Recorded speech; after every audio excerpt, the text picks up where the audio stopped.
So let's begin. I'm so glad to be here to give the presentation about this work, testing for poor responsiveness in Android application. I'm Victor. Okay, this is an online physics presentation. And first, I'd like to introduce the poor responsiveness problem in Android and their root causes. And then we will come up with some introducing the solution in this paper to handle this problem. And finally, draw a very brief conclusion about this work and some future directions and some potential direction in the future work. Okay, so in Android, so user interact with the applications through the UI thread. Okay, for example, you zoom in and zoom out, you click the button, and according to the Google guideline, so the user can perceive the sluggishness if the UI thread takes more than 200 milliseconds to respond to an event. Okay, but so responding application results in very negative user experience. That's the motivation for this work. Okay, the worst case of poor responsiveness in Android is called application non-responding error, ANR. So when this happens, ANR happens, the platform will automatically pop up dialog like this, okay, to provide a chance for the user to cancel, to stop the current application, right? And ANR happens if there is no response to an input event within 5 seconds, or if the broadcast receiver haven't finished within 10 seconds. All right, okay. So let's look at a concrete example. This is the concrete example from the K9, which is the open source inbound client Android application. And don't spend the whole time reading each statement here, and just to keep the high-level picture in mind. So this function, write file, is used to save the attachment to the local flash storage. That's the high-level picture. Okay, so the method call highlighted here is used to copy the file from the input string, this is the input string, to the output string. That's it. Okay, that's the highlighted function. So, unfortunately, this API call is invoked by the UI thread, okay, which is responsible for responding the UI event. Okay, so keep this following question in mind. We will come back to discuss them sometimes later, but just right now, just to keep this question in mind. What if the attachment is very large? Okay, and what if the free disk at that moment is very low? I will explain a little bit about this in the following slide, so don't worry about that. And what if, the last question here, what if there is another IO intensive application running in the background? Okay, so in order to answer this question, we perform a very initial experiment on a real device, as the next 10 tablet. And in that case, in this experiment, we choose the attachment whose size is 10 megabytes. This is a little large, but I think it's reasonable. Okay, we'll perform 3 executions. And first execution is the original run, in which the total amount of free disk is 50% of total disk. Okay, that means 50% of the disk is available, is free. And there is no other IO-intensive application in the background. In that case, that highlighted API call we will spend almost 300 milliseconds on that highlighted API call. And then we change the condition a little bit. Okay, we fill up the disk so that there is only quite a few amount of disk that is available, 0.8%. And in that case, that API call will cost us more than 2 seconds. That is quite a lot. Remember, 200 milliseconds is the threshold. Okay, in our experiment. And then we change the condition. In the second scenario, we change another condition here. We perform the IO-intensive application on the background. Then you can see that we will spend more than 1 second on that highlighted API. So this means some of the API calls are potentially heavy on some special situation. Okay, here are 4 kinds of potentially heavyweight API calls we listed here. Okay, the first one is related to the network. Network is a bad thing. We cannot predict the speed of the network depending on the signal and something else. Okay, and the second one is related to the flash storage accessing operation, like I just showed you in the previous example.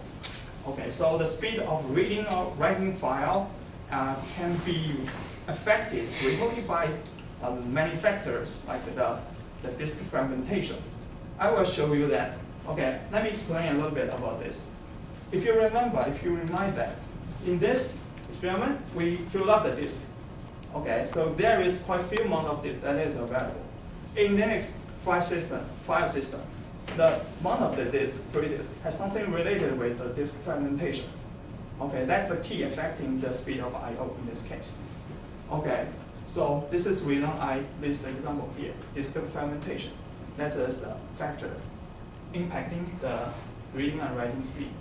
And the next group is related to the database. So accessing database could be expensive, okay, depending on the complexity of the SQL statement and the number of SQL statements as well.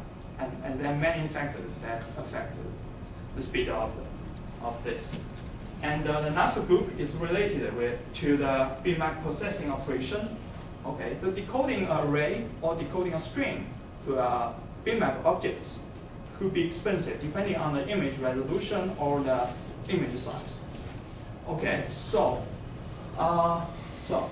after we define these four kinds of potentially heavyweight API, the next step is to amplify them to see whether it affects the responsiveness of the application or not. Okay, so this strategy proposed here is called test amplification. Okay, in order to do this, in order to amplify the API, we need a set of test cases. These test cases are given by the user, okay, by the programmer, by the test. And then we perform the first step here. We execute all the test cases we have, and then we measure the UI after a UI event is fired. We measure response time. Okay, the response time defined by us is the time between the entry and the exit of the application code in the US thread only. Okay, this is the way we get the original one. Then we instrument the delay with artificial. We put an instrumentation for artificial delay at each potential problematic API call. And then we enable only one delay at a time, and we run all the test cases we have, and compare the result with the original one. And finally, we repeat the period step until all the suspicious API calls are checked. So that's the strategy, amplification strategy. So in our experiment, because we want to trigger ANR is visible, so that's easier for us to identify whether it's a problematic or not. So we introduced a very large delay of 10 seconds, okay? And we use the Robotian testing framework to run all the test cases automatically, and we use SVG to do the instrumentation. And we choose 8 open source Android applications as our target applications, and they cover various domains, as you can see here. And here are our report. So we found potential problem, not real problem. Okay, we found some of the potential problem that violates best practice for developing the responsive application. So for the result, we can see that there is a large amount of problems that are related to the database access.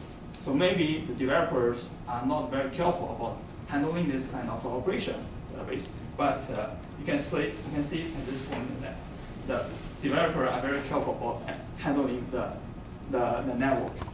Okay, here are our conclusions. So we found that call to this 4 kinds of API in the violate thread, in the UI thread, violates the best practice for developing responsive application. That's bad. So our approach provides evidence to show that some undesirable behavior may be observed if this best practice are violated. Okay, so this is because the developer cannot anticipate the different Android devices, okay, in the market, and they cannot anticipate the different execution environment as well. Okay, so our suggestion here is try to eliminate them. Okay, try to eliminate them. So the future work based on our observation is that we found that some of the slow responding problems are related with the synchronization operation. The main thread had to wait for the background thread to finish executing. So that's a potential problem, a potential direction. And then another kind of problem is caused by the memory leak.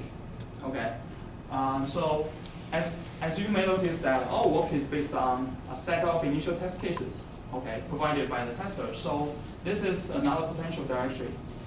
That is to automatically generate a high coverage initial test cases. Another potential direction here is to how to model the pool responsiveness.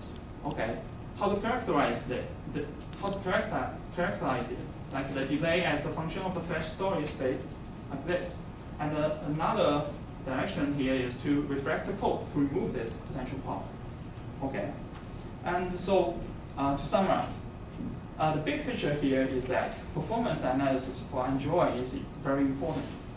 Okay, and because there is great variety of devices and there is a diverse execution environment, so in the real world, so that developer cannot predict them. Okay, in the development environment. So the prevention is very important.